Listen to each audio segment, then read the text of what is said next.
Hey guys, welcome to the daily news analysis of 18th of January guys. Let's see the very first news. First news is about Defense Acquisition Council. Actually, they have simplified a procedure which is called make-to procedure. Now, what is this make-to procedure guys? Under it, the guidelines are prescribed which are to be followed to the development and manufacture of defense equipments which is done through the Indian industries, right? So that procedure earlier it was quite stringent, all right? But now that procedure had been smoothened and that procedure has been simplified, right? So it has been said that the simplifying the procedure to make it industry friendly with minimal governmental control.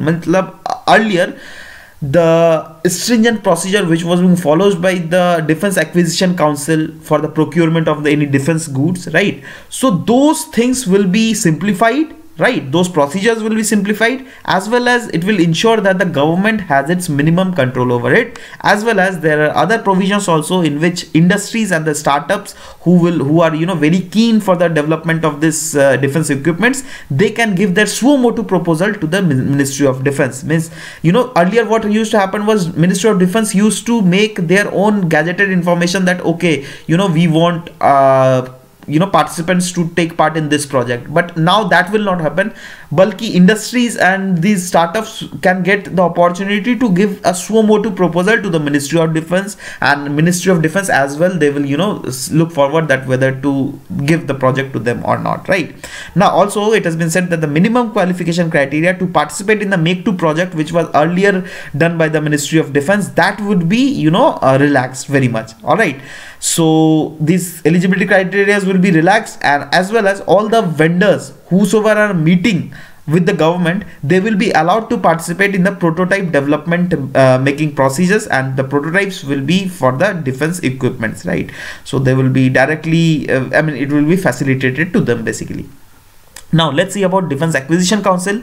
It is headed by Defense Minister, and the main aim is to counter the corruption which was earlier being going on in the defense sector, defense procurement sector, and also to speed up the decision making process. Now why these things are basically done guys?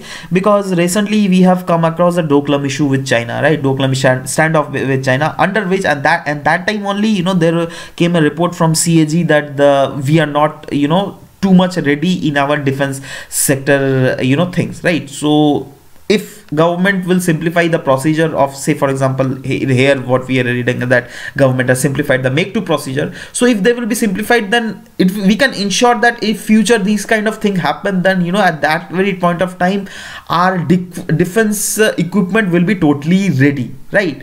So it will be ensure that expeditious procurement of the approved requirement for the armed force. Of course it will ensure expeditious procurement, just because of the reason that the procedures, stringent procedures, will be do away with the Ministry of Defense, right?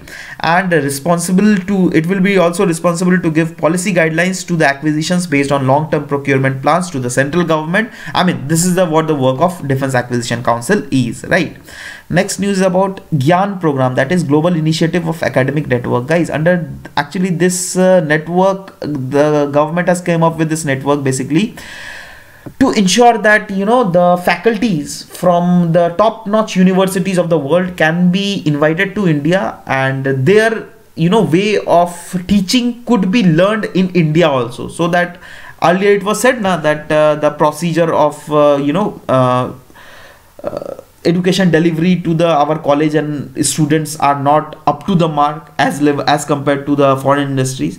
So if the top-notch faculties from the foreign universities will give their dialogue in India, they will give the lecture to India also. So it is being said that our faculties as well the students could get improved, right? So that's why it was done, and basically the first GIAN course will be done on IIT Kanpur, and it will be based on the topic that is sustainable urban planning using remote sensing and GIS, that is Geographic Information System, right? And this course is being conducted under GIAN program of Ministry of Human Resource and Development, and activity will be actively supported by Niti Aayog as well as Ministry of Housing and Urban Affairs. Now why Ministry of Housing and Urban Affairs are very much keen in this project? Because this project will under this course will be done on sustainable urban planning, right? So if urban planning is coming to, of course, Ministry of Housing and Urban Affairs, you can very well relate to it. Anyways, next, the aim of this program is to give participants a state-of-art remote sensing and GIS skills, which will be indeed helpful for for dealing the future challenges whichever is being felt while making urban planning process, right? And the focus will mainly be on the sectors like water resource management, water pollution, and water treatment facilities.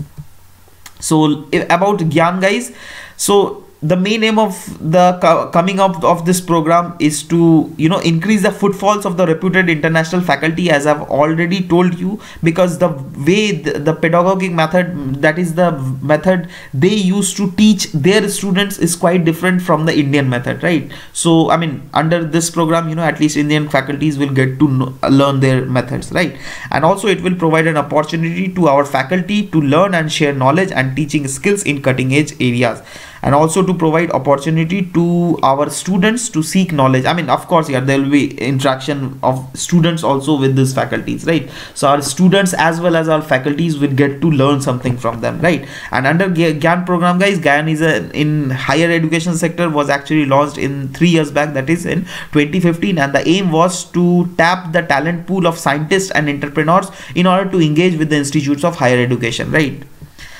Next is about Raisina Dialogue, guys. Actually, the 2018 edition of this has been organized recently in New Delhi. So what is it, guys? It is an annual geopolitical event which is being organized by Ministry of External Affairs and Observer Research Foundation, and it is mainly designed to push Asia's integration with the larger world. Means mainly the focus under this dialogue will be Asia, and how in future the Asia's integration with the larger world can be much more enhanced. And the major focus is also given to the India's vital role over the Indian Ocean region, and how India along with its Asian partners can ensure to make this whole Asian region stable, as well as in world order we always put ourselves forward, right?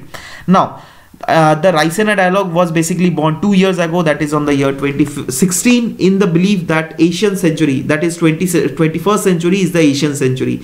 But under this dialogue, it is made in short that 21st century is though Asian century, but it is not about any exclusive geographical region. Means here the focus is not only about Asia, but the focus is upon whole world, because the main aim is to engage the major global partners with the Asian countries, right? So that the Asian integration could be done to the larger world. So okay, yeah, okay, let's see this news, guys. Basically, see, one announcement is there. Basically, many of you got confused whether that I have made started an answer writing discussion series in Unacademy. So if you are not getting access to it, then in the description of this video, guys, I'm just giving the link. You can go there. Yes, I have already uploaded 5 questions till now, right? If you haven't seen, you can go and watch all those 5 lessons. I'm just maintaining.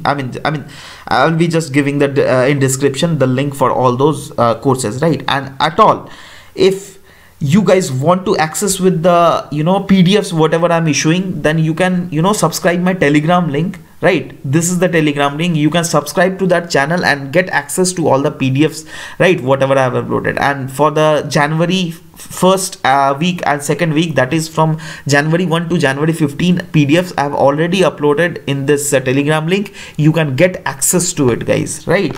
So let's see the very next news. Next news is about World Energy and Environment Conference. Actually, this conference is being organized by World Energy and Environmental Council, and it is said that it is the 5th series of World Energy and Environment Conference and exhibition, which is being conducted in Bahrain. Bahrain, where it is, guys? It is the country above Qatar. You can see in the Asian region, right? West Asian region. Yeah. So the theme of this World Energy and Environment Conference will be shifting to clean renewable energy in the time of transition. And the conference basically raises and sets the bar higher for global debate, dialogue, engagement, and cooperation. Means through this conference, it is to ensure that all countries come up regarding the energy and environment issue. Means whatever the laws and regulations the governments make in around their countries, they must ensure that whatever the ideas that are being spoken under this conference, they should be abide by those ideals, right? So taking consideration of those ideas only, they should proceed in future with any steps further, right? Now WEEC, that is World Energy and Environment Conference, is a world platform which is mainly to address issue about environmental challenges in order to turn to clean and renewable energy. Means mainly the indirect aim of this dialogue is to do away with the usages of fossil fuel. I mean, to minimize the usages of fossil fuel, and the main focus is to ensure that the development of the sectors like energy policy, sustainable strategies, sustainable resource development, because it is being seen that the resource development in different regions are not sustainable, right? To make it sustainable, many ideas will be discussed under this conference, right? And aim for commitment of the governments, that whenever they make any laws and regulations in their own countries, then they must be abide by the intelligent ideas which is being spoken under this conference. Next news is about Operation Clean, guys. It is basically Operation Clean is coming under Swachhata Pakhwada. Swachhata Pakhwada is actually the sub program of the Swachh Bharat mission, under which, and Swachhata Pakhwada, it's not that it is related to just a single ministry, right? It is related to different other ministries also, right? So mainly the pledge is being taken to implement the central government Swachh Bharat mission under the Swachhata Pakhwada, and since it is celebrated at different governmental officials, so this time it has been celebrated in central tax official office, and that has been named as Operation Clean, right? Under which the central tax official, basically they took an oath in order to clear the pending files whatever they have left with, as well as they have taken an oath that will clean up our desk, ensure that in and around our office the cleanliness is ensured, and their office surrounding and home and is also cleaned and all, right? And if at all in future they come up across the lying trash like wrappers or any pieces of page or paper, so they will take it out and put it in the dustbin. So they have taken pledges in this, so they have taken pledges under this Operation Clean, right? Next news about a study which is being done by the NGO which is called Pratham, right? So they have come up with their report which is called Annual Status of Education Report, that is called ACER. Basically under this ACER report, it is being seen that the 14% of the rural youth in the age group of 14 to 18 on which this Pratham study this time has been done, so they cannot identify even the map of India, right? And few other facts are also highlighted, and I've just taken the screenshot from this newspaper. You can go through it, but the main things I want to discuss it with you, that what are the other things the age group of 14 to 18 students cannot recognize, right? So basically out of all the student surveys, it has been found that 36% of the total survey did not know that Delhi is the capital of India. All right, 42% of them couldn't locate their home state on the map of India. And the survey looks beyond basics. Means earlier the ACER reports were mainly focused on the basic aspect, but this time beyond basic thing has been searched out, and the various domain of the foundational reading and arithmetic has been mainly focused upon in order to throw light on the status and abilities of the youths of the age group 14 to 18. And it was seen that the most of the 14 to 18 years old are in the formal education, though they are under formal education, and only 14.4% are not currently enrolled in schools or colleges. But this number, that is under this 14.4%, this number varies a lot with age also. It is being seen that at the age of 14 only 5.3 are not enrolled, right? But when this ages get increased to 17, the number of people not enrolling in the education sector increases to 4 times, that is 20.7%, and at the age of 18 it further increases to 30.3%. 0.2%. Means in Hindi class, whenever I was discussing, so I just put a question that just try to analyze this point. What does this whole thing means? That at the age of 14, this person was there, but as the age increases, the percentage increases. So what this line actually means? So just try to analyze this, guys. Every day I does the daily news analysis, but this time I'm asking you guys also just participate in it, right? And just write your analysis part, whatever you think, whatever you feel that what this line actually means to you, right? Just try to write in the comment section below. And if you're not finding that what is actually means, just try to go through this report, Pratham 2017 study, which was in news, right? Just go through that. I'm quite sure that you will get to know about what it actually means, right? And it will also help you to increase your analysis power, right? So anyways, the report also highlights the gender aspect of enrollment, with the number of girls falling sharply with age. As the number of as the age increases, the enrollment of girls decreases, right? While the enrollment ratios of boys and girls are almost the same at the age of 14, but at the age of 18, it is seen that only 28% of boys has been enrolled, but only 28% of boys are not enrolled, but the proportion increases in case of girls. That is, at the age of 18, the 32% of the girls are not enrolled, right? So these are few of the figures that was being shown. Next news is about iCreate. It is an basically independent innovative center which was being launched in Gujarat. So it is a gift to the nation from Prime Minister Narendra Modi and Israeli Prime Minister Benjamin Netanyahu.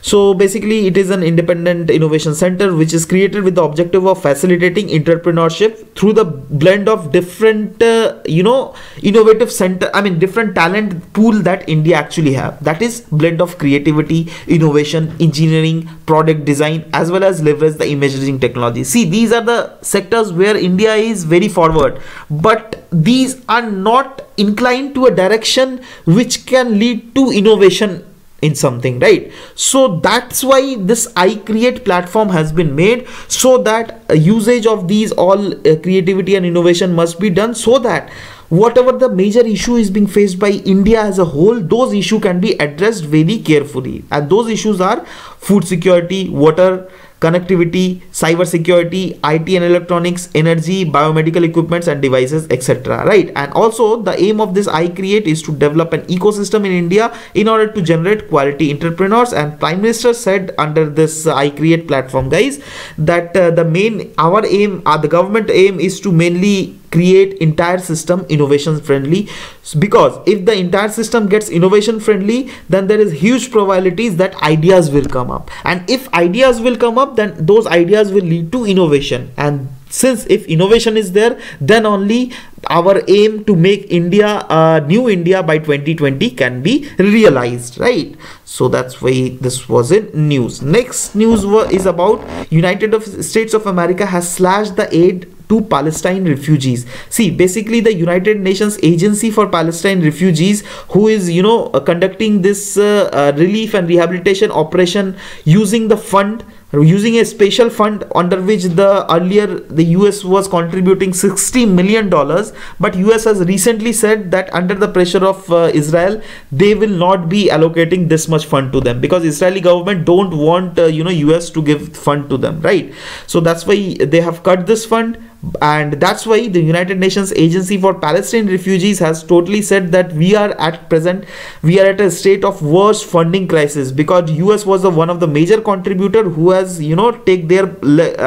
who have pulled themselves back from this aid operations, right? Now what will happen? Earlier, what the schools and medical care facilities which were being provided to the Palestinian refugees who were taking refugees in different parts of Central Asia, we will fund them now, right? So this is indeed a crisis that is going on nowadays. And it is also an analysis based type of question, because through this you can very well analyze that after Obama administration, when Trump administration came into power, then you will see that Trump administration is pulling their leg back from different major world happenings, right? And it is one of the happening that is going on the world, and which is one of the sensitive happenings, right? Sensitive issue from where the United States have pulled their leg back. And in different other issues also, like United States have pulled their leg back, like Like, tell me, 2015 Paris Climate Agreement. Yeah, from Paris Climate Agreement also they have pulled their leg back. So these are the regions which are showing that the dominance of United States of America is somewhere or the other getting reduced in at a global level, right? So yeah. So there guys, this was all about it. And yeah, if you at all want to access with all those mains answer writing discussion, how to write the mains answer, yesterday I've already, as I've said, that I've delivered a lecture in which 5 lessons are already been made, and yesterday I've uploaded 2 lessons that was based on general studies as well as ethics. All right, and what I do that by 10 a.m. you will be, 10 a.m. morning, you will be getting a notification in YouTube from my YouTube channel. Actually, I will upload a video in which I will ask that what are the questions you want me to discuss, right? You just have to write in the comment section below that what are the number of questions you want me to discuss, and the link to those questions also I will provide in the comment description of that video, right? So just coordinate with that, guys. And many of you has asked me about the Telegram link. Then again and again I'm telling you that this is my Telegram link in yellow, right? What you can see, right? So here everyday PDFs is being uploaded, whatever the questions I'm discussing, as well as yesterday's also I have uploaded the PDF of this week 1 and week 2 of January PDF in a one compiled version, so you can download it, right? And yeah, so guys, this was all about it. We'll meet in tomorrow's class. Till then, bye bye, take care, and thank you for listening, guys. Thank you very much.